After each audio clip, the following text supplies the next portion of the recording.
My name is Margaret Reynolds, 68 years old, and I've spent my entire life putting my son James first. After becoming a widow at 35, I worked 2 jobs to give him everything.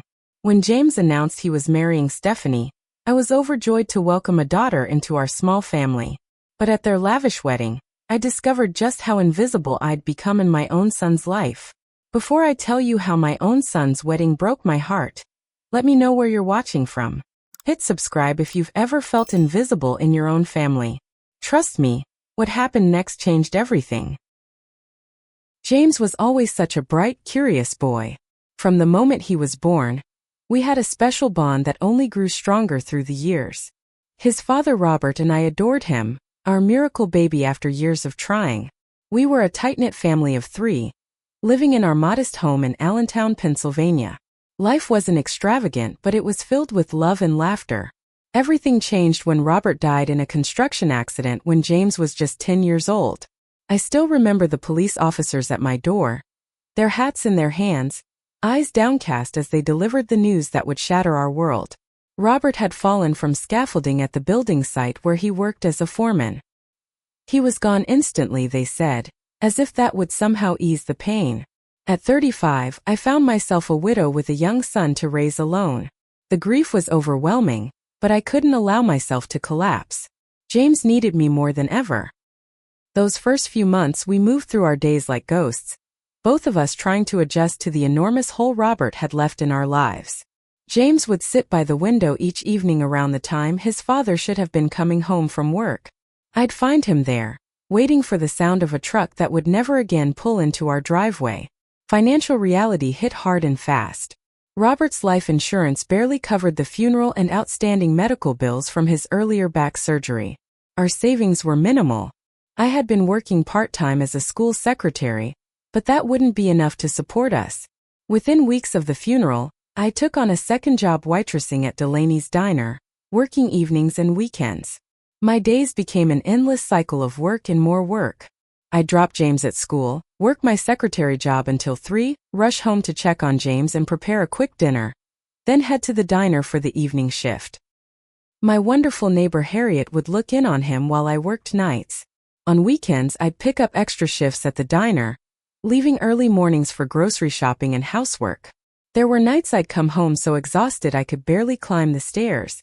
My feet would be swollen, my back aching from hours of carrying heavy trays. But I'd still peek into James's room, watching him sleep peacefully, and know it was all worth it. Money was always tight. I learned to stretch every dollar until it screamed. I became an expert at finding sales, repairing clothes instead of replacing them, and making meals that could stretch for days. There were many nights I'd serve James dinner and claim I'd already eaten at the diner, when the truth was I was saving his portion for myself. One particularly difficult winter when heating costs soared, I sold my wedding ring to pay the bills. It broke my heart to part with it, but keeping James warm and fed mattered more than sentimental attachments. I never told him about that sacrifice. Some burdens weren't meant for children to bear. Despite our financial struggles, I was determined James would never feel deprived of opportunities. When he showed promise in science, I found free programs at the local museum. When he needed a computer for school, I worked extra shifts for 3 months to afford a second-hand one. His education was my priority, even when it meant going without myself. As James entered high school, his academic brilliance became apparent to everyone. His teachers suggested he apply to top universities, something I had always dreamed of but worried we couldn't afford. When he set his heart on attending Cornell University, I didn't have the heart to discourage him. Instead, I sold the last of my family heirlooms, my grandmother's antique china set that had survived 2 world wars. Between that, student loans, and a partial scholarship, we made it work. Our Sundays remained sacred throughout those years. No matter how exhausted I was, Sunday was our day together. We'd make pancakes in the morning, often shaped into ridiculous designs that made us laugh. We'd attend church, then spend the afternoon working on a puzzle or watching old movies. Those simple traditions kept us connected through the hardest times. When James graduated high school as valedictorian, no one cheered louder than I did. My heart nearly burst with pride watching him at that podium, so tall and handsome in his cap and gown, so much like his father. He thanked me in his speech, bringing tears to my eyes as he acknowledged the sacrifices I'd made. That moment, that public recognition of our journey together, remains one of my most treasured memories. College was difficult with him so far away. Our small house felt enormous without his presence. But we talked several times a week, and I lived for his holiday visits. He thrived at Cornell, majoring in political science before being accepted to their law school. I continued working both jobs, helping with his expenses whenever I could, though he had taken on student loans and part-time work himself. After law school, James was hired by Preston and Whitmore, a prestigious firm in Philadelphia. Finally, at 49, I allowed myself to cut back to just my secretary position. James insisted, saying he could help with my expenses now. It felt strange accepting help from my child, but also deeply gratifying to see him succeed so brilliantly. Our relationship remained close through those early professional years. He'd drive the hour to visit me most weekends, sometimes bringing laundry like he was still in college, which always made me laugh. I'd cook his favorite meals and he'd update me on his cases and colleagues. I remained his confidant, the person he called first with good news or bad. Then James met Stephanie Baker, a fellow attorney at his firm. She came from a wealthy family with connections throughout Philadelphia's elite circles. From the beginning, something changed in James. He became less available both physically and emotionally. Our weekend visits dwindled to once a month, then less. Our phone calls grew shorter, more perfunctory. I told myself this was natural. He was 33, established in his career, falling in love. Of course, his life was expanding beyond his mother. I tried to be understanding, to give him space to build his new relationship without my interference. 6 months after they began dating, James called to tell me they were engaged. His voice brimmed with excitement, but something else too. Nervousness? Uncertainty? I couldn't quite place it. I expressed my happiness for him, asked about proposal details, tried to sound as enthusiastic as a mother should. But after we hung up, I sat alone in my kitchen feeling a strange sense of foreboding. Something whispered that this marriage would change everything between us, and not for the better. Still, I pushed those thoughts aside. All mothers felt this way when their children married, didn't they? It was normal to worry about being replaced, to fear becoming peripheral in your child's life. I would adjust, find my place in this new family configuration. James was happy, and that had always been enough for me. How wrong I was to dismiss those initial concerns. How naive to think Stephanie and her family would welcome me as James's only living parent. The warning signs were there from our very first meeting, had I been willing to see them. I first met Stephanie at an impromptu dinner James arranged at his apartment. He seemed unusually tense, constantly glancing between us as if anticipating problems. Stephanie was undeniably beautiful, with sleek auburn hair, expensive clothes, and an air of confidence bordering on arrogance. She offered a limp handshake and a smile that never reached her eyes. "Mother Reynolds," she said, though I'd introduced myself as Margaret. "James has told me so much about you. It must have been so difficult raising him alone in such modest circumstances." The slight emphasis on modest set the tone for our relationship. Throughout dinner, she asked questions about my life but seemed to lose interest halfway through my answers. When James mentioned my years working 2 jobs, Stephanie remarked, "How quaint. My mother has always been on the board of several charities. She believes in giving back rather than just surviving." James laughed uncomfortably, but didn't defend me. That night marked the first time I'd ever felt self-conscious around my own son. 2 weeks later, James drove me to the Baker's mansion in Philadelphia's main line for what Stephanie called a casual family dinner. There was nothing casual about their home. A sprawling Georgian colonial with manicured grounds and a fountain in the circular driveway. I immediately felt out of place in my department store dress and sensible shoes, especially when Stephanie's mother Victoria appeared in designer wear and diamonds. Harold Baker, Stephanie's father, was a corporate attorney who'd founded his own successful firm. Victoria came from old money and had never worked a day in her life. They had 2 other children besides Stephanie, both married to equally wealthy spouses, all present that evening with their immaculately dressed children. The dining room featured a table that could seat 20, with crystal chandeliers and original artwork on the walls. The bakers employed a full staff, including a chef who prepared a 5-course meal served by uniformed waitstaff. It was like dining in a restaurant rather than a home. "Margaret," Victoria said, examining me as if I were a curious specimen, "Stephanie mentioned you work at an elementary school?" "As a teacher. I'm the administrative secretary," I clarified. "Oh." Her expression suggested I'd admitted to being a street sweeper. "How industrious of you to keep working at your age." Throughout dinner, the conversation revolved around people and places unfamiliar to me. Private clubs I'd never enter, vacations to destinations I'd never visit, boarding schools and Ivy League connections. Whenever I attempted to join the conversation, Victoria would subtly redirect it. When James mentioned how I'd supported his education, Harold commented, "Well, scholarships and student loans do most of the heavy lifting, don't they? Stephanie never needed those, of course.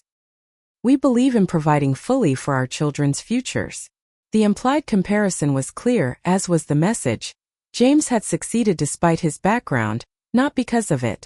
My sacrifices were diminished to an amusing footnote in his journey to their world. After that dinner, wedding planning began in earnest, with Victoria taking immediate control. I received occasional updates from James but was never included in decision-making discussions. When I called to ask about how I might help, Victoria had already booked the exclusive Wellington hotel, selected the caterer, and chosen the floral arrangements. "Don't worry about a thing, Margaret," she told me during one rare phone conversation.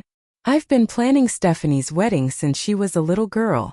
We know exactly what we want." "What about what James wants?" I wanted to ask but didn't. I suggested hosting a small engagement dinner at my home for James's childhood friends and our extended family members who wouldn't be invited to the larger wedding. "Oh, that won't be necessary," Victoria dismissed. "We're having an engagement gala at the Whitmore Club. Everyone important will be there." When I asked about my dress for the wedding, hoping for a mother-son shopping trip like I'd always imagined, Stephanie interjected, "Victoria and I will be wearing Marchesa. Perhaps you could find something at Nordstrom? Nothing too bright, though. We're going with a muted color palette." I noticed how James began mirroring Stephanie's family's attitudes and speech patterns. He referenced summer homes and investment portfolios, as if he'd grown up with them. He began critiquing my home when visiting, suggesting updates I couldn't afford. The boy who'd once been content with our simple life now seemed embarrassed by it. Stephanie's jealousy became apparent whenever James showed me any affection. If he hugged me goodbye or mentioned our old traditions, she'd interrupt with an urgent question or suddenly need his attention. Soon, James began keeping physical distance between us, greeting me with a wave rather than an embrace. As months passed, I found myself learning wedding details through social media, rather than from my son. Stephanie posted photos of venue visits, cake tastings, and bridal showers I hadn't been invited to. When I called James to ask why I wasn't included, he sounded flustered. "Mom, these are mostly Stephanie's friends and family events. You wouldn't know anyone there. I thought it would be uncomfortable for you." I swallowed my hurt. "I'd still like to be part of things, James. I'm your mother." "I know, Mom. I'll talk to Stephanie." But nothing changed. With the wedding approaching, I attempted to contribute financially, offering to pay for the rehearsal dinner as tradition dictated. I'd been saving for years for James's wedding, setting aside small amounts from each paycheck. It wasn't much compared to the baker's wealth, but it mattered to me to participate. When I brought it up during a rare dinner with James and Stephanie, Victoria happened to call. Stephanie put her on speakerphone without warning. "Margaret wants to host the rehearsal dinner," Stephanie announced, a slight mocking tone in her voice. Victoria's laugh came through clearly. "Oh, that's sweet, but we've already booked the Bellevue. Unless you're prepared to spend $15,000, Margaret, I think we've got it covered." My face burned with humiliation. James studied his plate, saying nothing. Later, as James walked me to my car, I asked quietly, "Don't you think your father would have wanted to be represented at your wedding? To have some of our traditions honored?" James sighed. "Mom, this is just how these kinds of weddings work. The bakers move in different circles. I need to fit in with them now." "And where do I fit, James?" He had no answer for that. The engagement party was held at the Whitmore Club, a century-old institution for Philadelphia's elite. I only received an invitation 3 days before the event, when James called sounding embarrassed.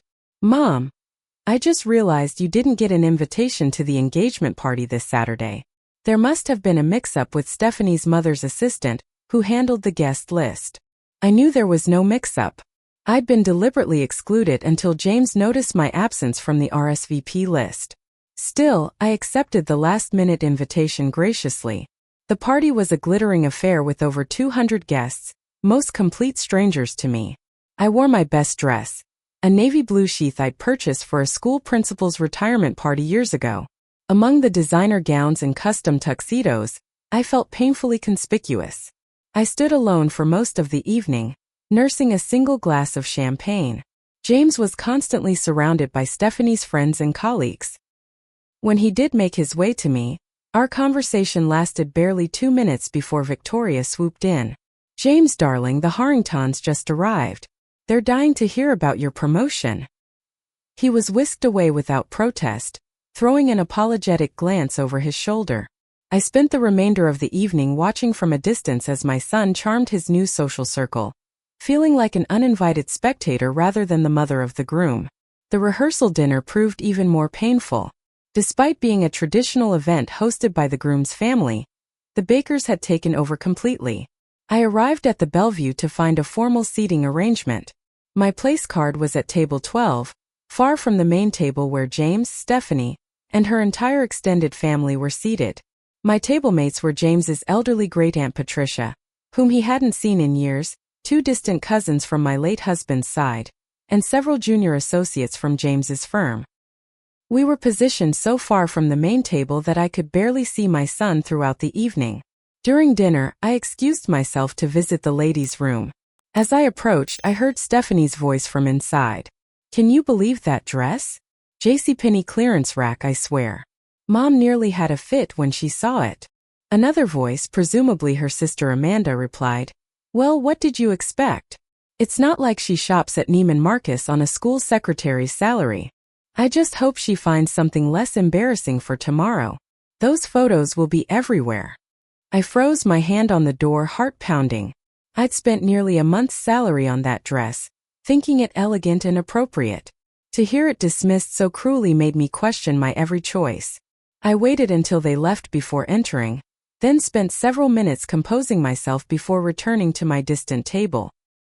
Throughout the remainder of the evening, I caught Stephanie and her mother exchanging glances whenever they looked my way, small smirks passing between them. When toasts began, Harold Baker gave a 15-minute speech about Stephanie, followed by emotional words for James, talking about how proud he was to welcome him as a son. Victoria spoke next, gushing about their perfect daughter finding her perfect match. Stephanie's siblings followed with heartfelt anecdotes. James stood to thank everyone, especially the Bakers, for welcoming me into their family. My name was mentioned only in passing, grouped with other relatives who had made the trip to be here.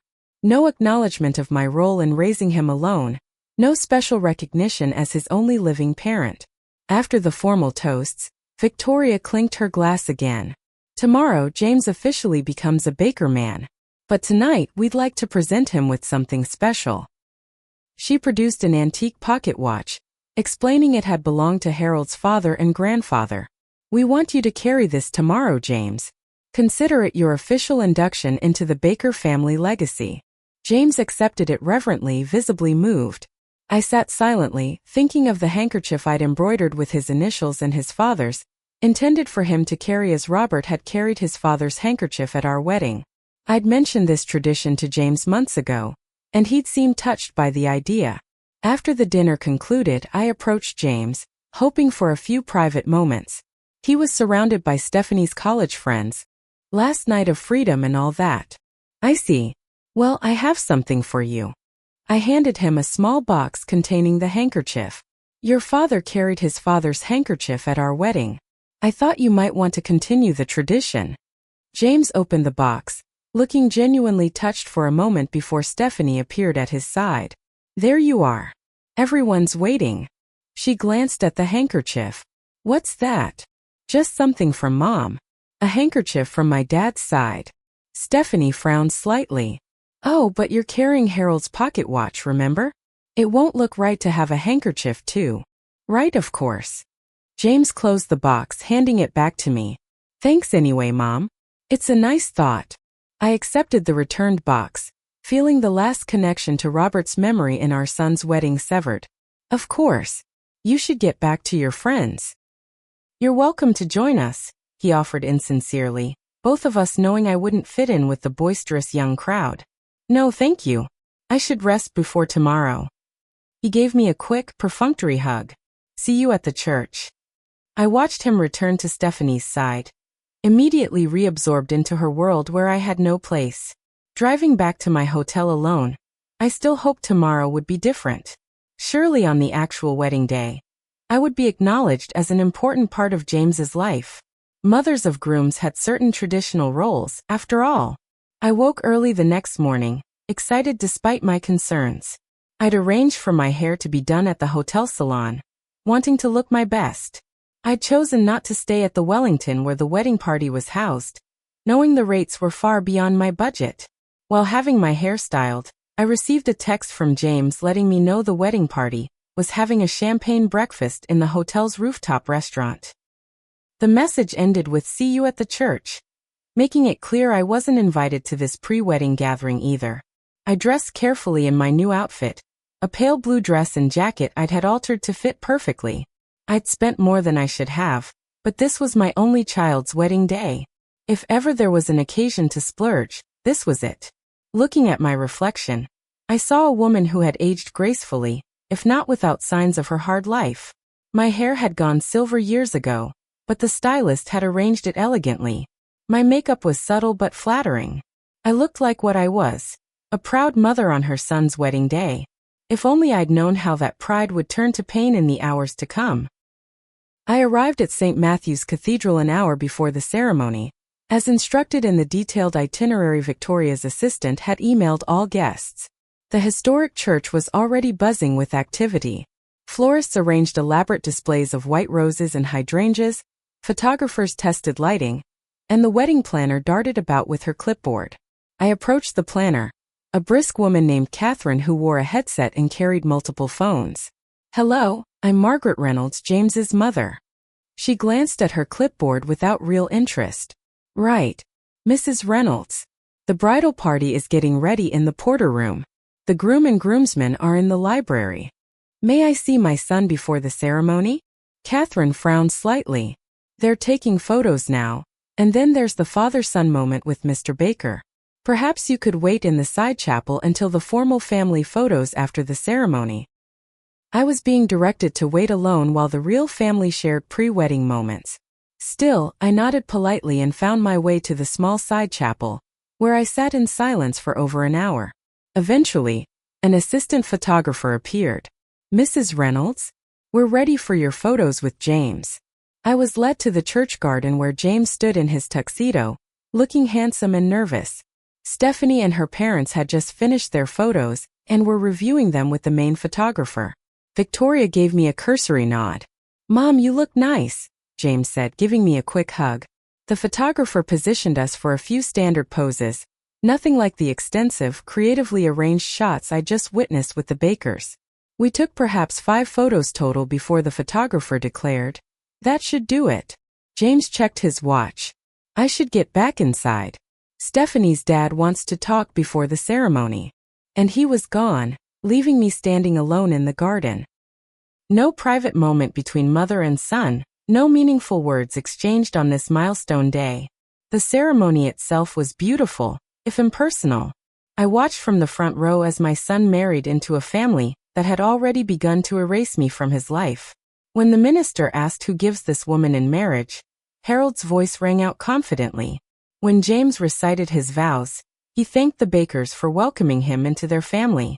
Not once during the ceremony was there any acknowledgement of his own family heritage, of the man who had helped bring him into the world, or of the woman who had sacrificed everything to raise him alone.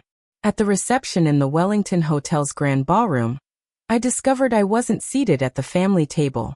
Instead, I found my place card at table 19, in the far corner of the room near the kitchen doors. My table mates were James's former college roommate Thomas, whom he hadn't spoken to in years, a couple of distant cousins from my side of the family, and 3 colleagues from James's firm who seemed surprised to learn I was the groom's mother. From my seat, I could barely see the head table where James and Stephanie sat with her parents, siblings, and grandparents. Even James's godfather William, my late husband's best friend, had a more prominent seat than I did. When the father of the bride gave his toast, he spoke for 20 minutes about Stephanie's accomplishments and his joy in gaining James as a son.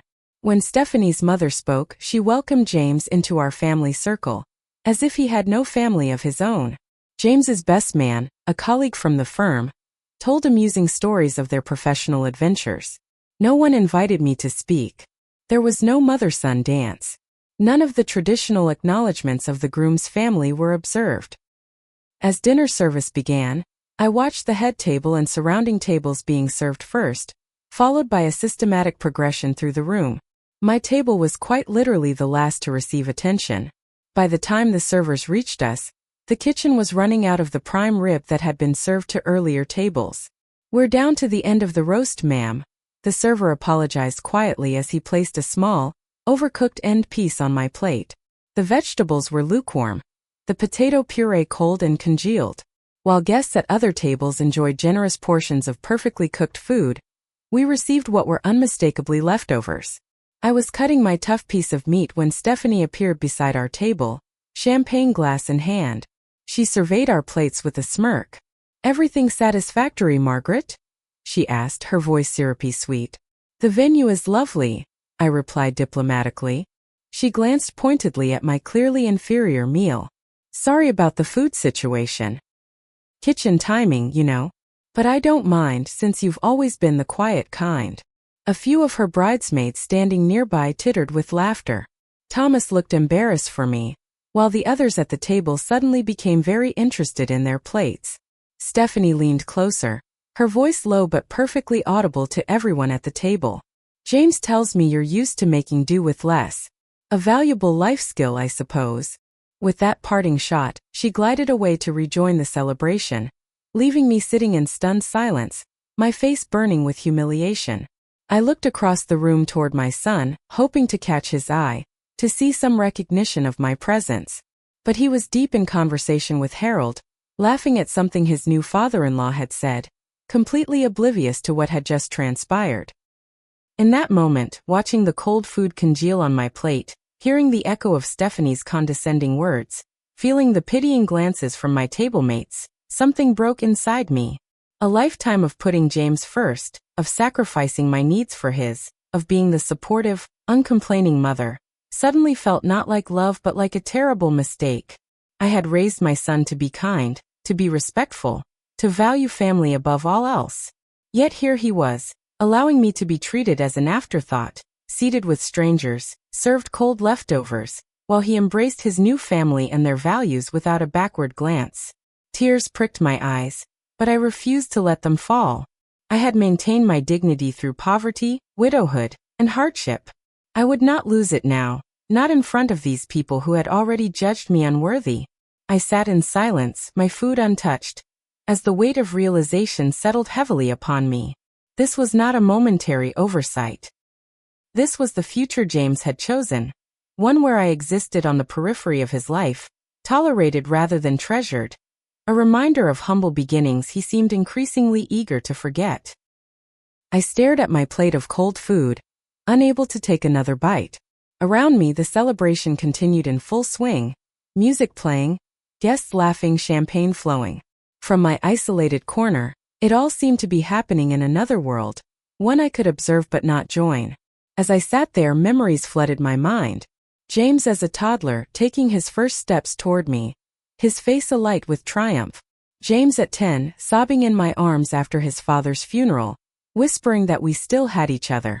James at 18, helping me hang Christmas lights on our small house, insisting we keep our holiday traditions alive, even though it was just the two of us. Where was that boy now? The one who had once valued our bond above all else? I looked across the ballroom again. James was dancing with Stephanie's grandmother, moving smoothly to the music, playing the role of perfect grandson-in-law. Stephanie watched from the head table, satisfaction evident in her expression. Victoria Baker stood nearby, surveying her perfect event with the pride of a general who had won a decisive battle. I realized with piercing clarity that I had been fighting a war I never even knew existed, and I had already lost. For more than an hour, I sat quietly, trying to catch my son's eye. He circulated through the room, greeting guests, accepting congratulations, posing for photos. Not once did he glance toward my table. Not once did he seem to wonder how his mother was faring at his wedding. A heaviness settled in my chest, a physical manifestation of heartbreak. This was not just about one day of poor treatment. This was about the future that stretched before me. A future where I would be tolerated at holidays if I was lucky, forgotten on ordinary days, always an outsider looking in on my son's new life. I thought about making a scene, about marching up to the head table, and demanding the respect I deserved.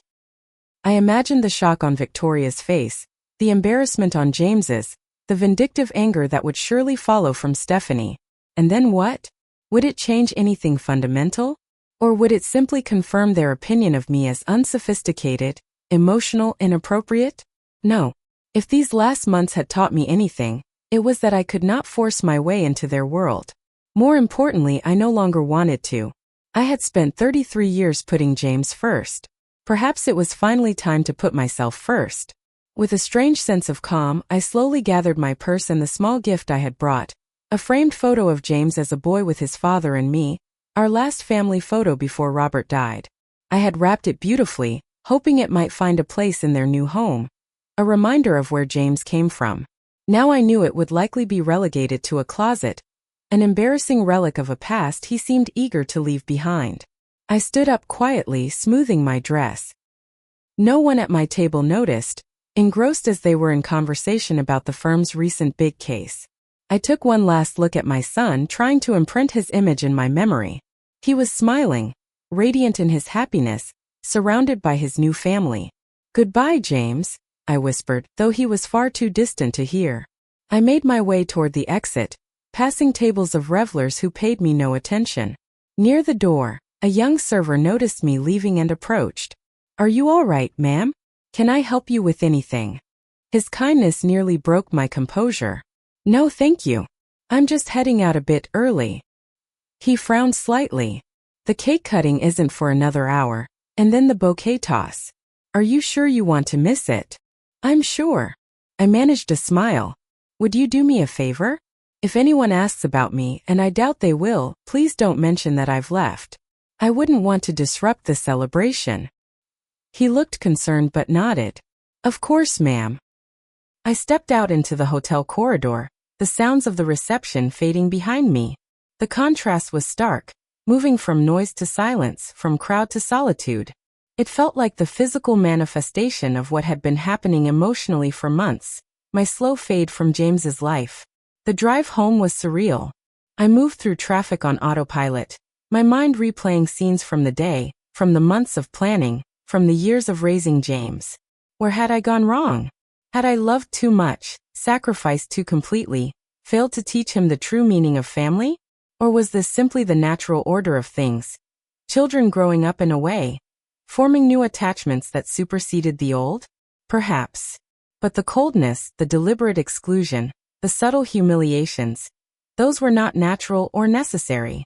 Those were choices made by people who saw me as less than, as unworthy of their circle. I arrived at my small house, dark and empty. For the first time, it felt like a sanctuary rather than a lonely place. I kicked off my uncomfortable shoes, hung up my expensive dress that had still not been good enough, and sat at my kitchen table where James and I had shared thousands of meals over the years. The wedding gift I'd brought back sat before me, the photo of our little family looking up from behind the glass. Robert with his arm around me, James perched on his shoulders, all of us laughing at something now forgotten. We had been happy then, complete in our love for each other. "I did my best, Robert," I said aloud to the empty room. "I kept my promise to raise him well. But I can't follow where he's going now." In that moment, sitting alone in my quiet kitchen still wearing my mother-of-the-groom outfit, I made a decision that would change everything. I deserved better than what I had received today. I deserved respect, consideration, love. And if James could not or would not give me those things, then perhaps it was time to find them elsewhere or within myself. I would not cause a scene. I would not demand explanations or apologies. I would simply withdraw, remove myself from a situation that had become painful beyond bearing, create distance until I could figure out what kind of relationship, if any, was possible with my son now. It was the hardest decision I had ever made, harder even than continuing on after Robert's death. But as I sat there in my quiet kitchen, I felt the rightness of it settling into my bones. Sometimes love meant letting go. Sometimes self-respect demanded walking away. Tomorrow would bring its own challenges. Tonight, I would allow myself to grieve for what was lost, for the son who had once been the center of my world, for the relationship I had believed would sustain me into old age. I unpinned my hair, washed my face clean of makeup, and changed into comfortable pajamas. Then I turned off my phone, shutting out the world that had just shut me out, and went to bed, alone but strangely at peace with my decision. For the first time in 33 years, I put myself first. And despite the pain, it felt like the beginning of something rather than the end. The next morning, I awoke to sunlight streaming through my bedroom curtains.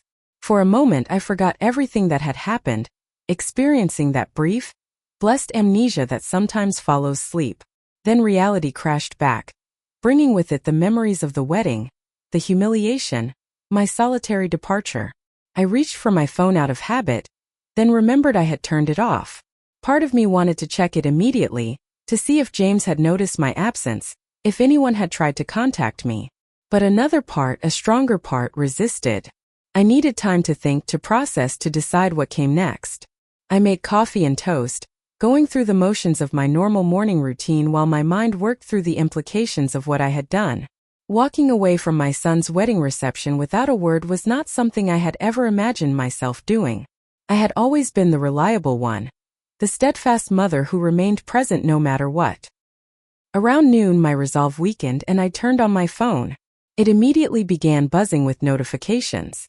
6 missed calls from James, 3 voice messages, and a dozen text messages ranging from confused to concerned to angry. The first voicemail, time-stamped 11:30 p.m. Mom? Where are you? We're about to cut the cake. Call me back. The second, from 1:15 a.m. Mom, seriously, where did you go? People are asking about you. This is really inappropriate. Call me. The third, from 9:20 a.m. this morning. Mom, I'm getting worried. No one seems to know when you left or why. Please call me as soon as you get this. Stephanie and I are leaving for our honeymoon at 3. There was also a message from Stephanie. Margaret, your disappearing act was childish and attention-seeking. James is upset on what should be the happiest day of his life. I hope you're satisfied. I sat with the phone in my hand, a strange calm settling over me. The messages confirmed everything I had felt yesterday. In James's eyes, I had done something inappropriate by quietly leaving an event where I had been deliberately marginalized. Stephanie saw my absence as an attack, a bid for attention, rather than the self-preservation it truly was. Neither of them had considered that I might have been hurt. Neither questioned the seating arrangement, the cold food, the public humiliation. My feelings were irrelevant. Only my proper performance of the role assigned to me mattered. Rather than calling James back immediately, I took time to think. What did I want from this situation? What was possible? What was healthy for me? By evening, I had made a decision. I packed a suitcase with enough clothes for several weeks. I wrote a brief note for James, should he come by the house. James, I need some time and space to think about our relationship going forward. I love you, but I cannot accept the way I was treated at your wedding, and in the months leading up to it. I'll be away for a while. Please respect my need for distance right now. Mom. I placed the note on the kitchen table, locked my house, and loaded my suitcase into the car. Then I began the 6-hour drive to my sister Karen's beach house in North Carolina's Outer Banks. Karen and I had drifted apart over the years, especially after she moved south following her divorce. We spoke on holidays and birthdays but hadn't been close since our 30s. She knew about James's wedding but hadn't attended, citing the distance and her arthritic knees that made long car rides difficult. I called from the road, asking if I could visit. Her surprise was evident, but she welcomed me warmly. Margaret, you know you're always welcome. But aren't you supposed to be celebrating your son's wedding right now? It's a long story, I said, my voice catching. One I'd rather tell in person. Then drive safely and come straight here. I'll have dinner waiting. Arriving at Karen's modest beach house well after dark, I felt a wave of emotion seeing my sister standing on the porch waiting for me. We had once been so close, sharing clothes and secrets as girls. Life had taken us in different directions, but in that moment I knew I had made the right choice in coming here. Karen took one look at my face and opened her arms. I stepped into her embrace, feeling the years and distances between us melt away. "Oh, Maggie," she said, using my childhood nickname. "What happened?" Over a late dinner of clam chowder and fresh bread, I told her everything. The slow alienation from James, Stephanie and Victoria's subtle cruelties, the wedding day humiliations, my quiet departure. Karen listened without interruption, her expression shifting from surprise to anger to deep sympathy. When I finished, she reached across the table and squeezed my hand. "You did the right thing walking away. Some might call it running, but I call it self-preservation." "I've never done anything like this before," I admitted. "I've always been the one who stays, who endures, who puts everyone else first." "And look where that got you," Karen said gently. "Maybe it's time for a change." That night, in the small guest room with its faded beach-themed decor, I slept better than I had in months. The sound of waves breaking on the shore soothed me in a way nothing else could have. I woke feeling lighter, as if I had set down a burden I'd carried for too long. Over the next few days, James called repeatedly. I let most calls go to voicemail but texted him briefly to let him know I was safe but needed time. He seemed bewildered by my behavior, unable to understand why I had left, or why I wouldn't simply return home and resume our previous relationship. "Mom, whatever happened, we can talk about it when I get back from the honeymoon. This isn't like you." That was precisely the point. This wasn't like the old me, the one who accepted mistreatment with a smile. This was a new Margaret, one who valued herself enough to set boundaries. Karen suggested I speak with her therapist, Dr. Rachel Howard, who had helped her through her divorce years earlier. Initially reluctant, I agreed to one session, which turned into weekly appointments. Dr. Howard helped me understand patterns I'd established throughout my life, always putting others' needs before my own, seeking validation through service and sacrifice. "You're experiencing a necessary rebellion," she explained during one session. "After decades of being defined solely as someone's mother, someone's wife, you're asking, who is Margaret Reynolds for herself?" It was a question I had never considered, and it opened doors within me I hadn't known existed. As days turned into weeks, I began establishing a routine in Karen's beach community. Morning walks along the shore, afternoons helping at the local library or small art gallery Karen volunteered at. I joined her book club, meeting women my age who accepted me without question, who valued my thoughts and insights. 1 month into my stay, I signed up for a beginner's painting class at the community center, something I'd always wanted to try but never made time for. My first attempts were laughably bad, but the joy of creating something, of expressing myself on canvas, was intoxicating. "You've got a good eye," my instructor Barbara commented. "You just need practice and confidence." Practice and confidence. The words seemed to apply to more than just painting. James returned from his 2-week honeymoon in the Maldives and was shocked to find me still gone. His messages became more frustrated, even angry. "This is ridiculous, Mom. You can't just disappear because you felt slighted at the wedding. Stephanie says you're being manipulative." I'm starting to think she's right. I finally wrote him a lengthy email, explaining exactly how I had been treated, not just at the wedding but in the months leading up to it. I detailed the seating arrangement, the cold food, Stephanie's cutting remarks, his failure to include me in any meaningful way. "I'm not asking you to choose between your wife and your mother," I wrote. "I'm asking you to recognize that I deserve basic respect and consideration. I'm asking you to see me as a person with feelings, not just a role to be filled when convenient and ignored when not." His response was defensive at first, claiming I was exaggerating, that I was oversensitive, that weddings were stressful for everyone. Stephanie sent a separate email, less apologetic than accusatory, suggesting I was jealous of her relationship with James and trying to come between them. I didn't respond to either message. Instead, I continued building my new life in the beach community. Karen and I grew close again, rediscovering our sisterly bond through shared meals, long talks, and occasional friendly arguments about whose turn it was to do the dishes. I made friends of my own, particularly Elaine Fisher, a retired school principal who shared my love of classic movies and introduced me to kayaking, something I never would have tried in my previous life. At 68, I was learning that adventure didn't have an expiration date. 3 months after the wedding, I made the decision not to return to my job as school secretary. I had enough saved for retirement, especially living in Karen's guest house at the reduced rent she insisted upon. I called my principal, who expressed genuine regret at losing me but understood my need for a change. That same week I found a small apartment of my own in the beach town, a bright one-bedroom with a tiny balcony overlooking a canal.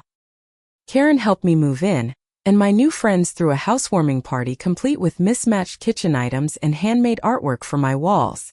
Looking around at these people who had known me for mere months yet celebrated me so warmly, I felt a profound shift in my understanding of what family could be. Family wasn't just blood or legal ties. It was people who valued you, who saw you clearly and loved you anyway. James continued to call periodically, his tone gradually shifting from anger to confusion to a tentative recognition that something fundamental had changed. 5 months after the wedding, he asked if he could visit. "I want to understand, Mom," he said. "I miss you." Those words, simple as they were, opened a door I had thought permanently closed. "I miss you too," I admitted. "But things need to be different." "I know," he said quietly. "I think I'm starting to understand that. Perhaps there was hope for us yet, though the relationship would never be what it once was. And perhaps that was as it should be." 6 months after James's wedding, I heard a knock at my apartment door on a quiet Saturday morning. I opened it to find my son standing there, looking uncertain and carrying a small duffel bag. "James," I said, surprised despite having known he planned to visit this weekend. Mom." He shifted awkwardly. "Is it still okay that I came?" I stepped back, opening the door wider. "Of course. Come in." He entered slowly, looking around my new apartment with interest. "This is nice. Different from our house, but it suits you somehow." "Thank you. I found I like being near the water." I gestured toward the couch. "Sit down. Would you like some coffee?" The formality between us was strange and painful, but necessary. We were finding our way back to each other as adults, not as mother and dependent son. Over coffee, we began the difficult conversation that was long overdue. James spoke first hesitantly. "I've been doing a lot of thinking since you left. First, I was just angry and confused. I couldn't understand why you'd walk away from my wedding without saying anything. And now?" I asked quietly. He sighed, running a hand through his hair in a gesture so reminiscent of his father that my heart ached. "Now I think I understand a little better. Stephanie showed me the seating chart recently, while we were organizing wedding photos. I saw where they put you. Table 19 by the kitchen." "Yes. And she mentioned something about you getting served last, making a joke about it actually." His face flushed with what looked like shame. "I didn't think it was funny." "It wasn't," I agreed simply. "Mom, I'm sorry." I was so caught up in everything, in trying to fit in with Stephanie's family, in this new life I thought I wanted. I didn't see what was happening to you, how you were being pushed aside. I nodded, accepting his apology but waiting for more. He seemed to understand that words alone weren't enough. "When you first left, Stephanie was furious. She said you were trying to ruin our happiness, make everything about you." He looked down at his coffee cup. "But the more I thought about it, the more I remembered things. Comments her mother made about you. The way Stephanie would interrupt whenever you and I were talking. How you were never included in any of the planning. Did you speak to Stephanie about this?" I asked. "I tried. She doesn't see it the same way. She thinks you were overly sensitive, that you expected too much attention at our wedding." He met my eyes directly. "She refused to come with me this weekend. Said she wouldn't apologize for something she doesn't think was wrong." I appreciated his honesty, painful as it was. "I don't need her apology to move forward with you, James. But I do need your understanding and respect." "You have it," he said immediately. I was wrong, Mom. So wrong. You gave me everything your whole life, and I treated you like an obligation, an afterthought. I didn't want your life, I clarified. I chose to raise you, to work those jobs, to make those sacrifices. I'd do it all again. What hurt was being treated as if none of it mattered, as if I was embarrassing, inconvenient. Tears filled his eyes. I never meant to make you feel that way. I know. But you did, James. And we can't go back to the way things were before. I won't be marginalized in your life. I won't accept being treated as less than by your wife or her family. What can I do? He asked, and I heard the genuine desire to make amends in his voice. You can visit me here on my territory where I'm comfortable. You can call regularly, really talk to me about your life, listen to me about mine. You can respect that I've built something new here, something that matters to me. And Stephanie? That's between you and her. I won't demand that you choose, but I also won't subject myself to her rudeness or her family's condescension. He nodded slowly. That seems fair. More than fair, actually. We spent the weekend getting to know each other again. I showed him around my new town, introduced him to Karen and some of my friends. We walked on the beach and talked more honestly than we had in years. It wasn't perfect, and there were still moments of tension, old patterns threatening to reassert themselves. But it was a beginning. Before he left on Sunday, James hugged me tightly. I'm proud of you, Mom, for standing up for yourself, for building this new life. I never saw you as your own person before, just as my mother. That was wrong of me. We both have some growing to do, I acknowledged, returning his hug. But I think we'll be okay. After James's visit, a new pattern emerged. He called weekly, sometimes more often. He visited monthly, usually alone but occasionally with Stephanie, who maintained a cool politeness that I returned in kind. We would never be close, she and I, but we found a way to coexist for James's sake. More surprisingly, Stephanie's attitude toward James began to change. Without me nearby as an easy target, the subtle controlling behavior she had exhibited became more apparent to him. He started standing up for himself, establishing boundaries, insisting on maintaining his own friendships and interests separate from her family's influence. This led to some difficult times in their marriage, arguments and adjustments as they renegotiated their relationship. But ultimately, I believe it made their marriage stronger, more balanced.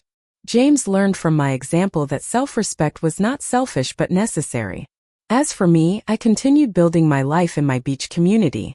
My painting improved with practice, and I even sold a few small seascapes at a local art fair.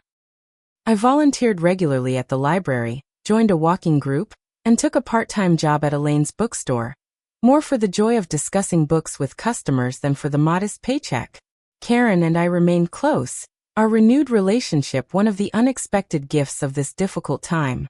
We traveled together sometimes, small trips to nearby cities or nature reserves, making up for the years we had missed. For the first Thanksgiving after the wedding, I invited James to join us at my apartment. To my surprise, he came alone, explaining that Stephanie had chosen to go to her parents as usual. I told her I needed to be with you this year, he said simply. It was a small victory, but a meaningful one. By the following Christmas, things had evolved enough that we attempted a joint celebration. Stephanie came with James to my apartment, bringing a dish she had cooked herself and a thoughtfully chosen gift. It wasn't the warm family gathering I had once dreamed of, but it was respectful, even occasionally pleasant. Life settled into a new normal, one I could never have imagined on that painful wedding day when I walked away from the reception alone. I had feared then that I was losing my son forever. Instead, I had found myself and, in doing so, created the possibility for a healthier relationship with James than we had ever had before. The greatest lesson I learned through all of this was that love without respect is incomplete, even damaging. For years, I had confused self-sacrifice with love, believing that erasing my own needs made me a good mother. In reality, it had taught James that my feelings didn't matter, that I existed only to serve his interests. By finally standing up for myself, I had actually given him a more valuable example of what love should be, how healthy relationships function. I also learned that it's never too late to begin again. At 68, I had thought my life was essentially over, My role reduced to that of supportive mother and eventual grandmother. Instead, I discovered new passions, new friendships, new aspects of myself I had never known existed. Now, as I approach 70, I feel more fully alive than I have in decades. I paint nearly every day, my small balcony garden flourishes, and my circle of friends continues to grow. James visits regularly, our relationship evolving into something more balanced, more honest than before. Sometimes I think about that wedding day, about the quiet dignity with which I walked away from a situation that diminished me. It was the hardest thing I've ever done, and the most necessary.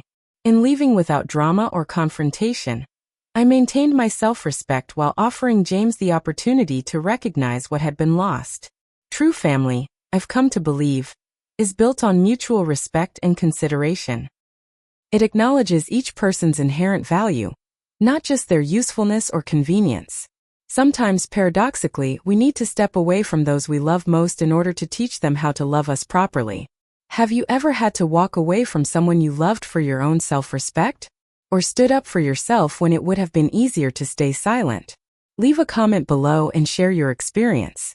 And if this story touched you, please like and subscribe for more real-life journeys of courage and self-discovery. Remember, it's never too late to stand up for yourself and create the life you deserve. Thank you for listening to my story, and may you find the strength to honor your own worth in all your relationships.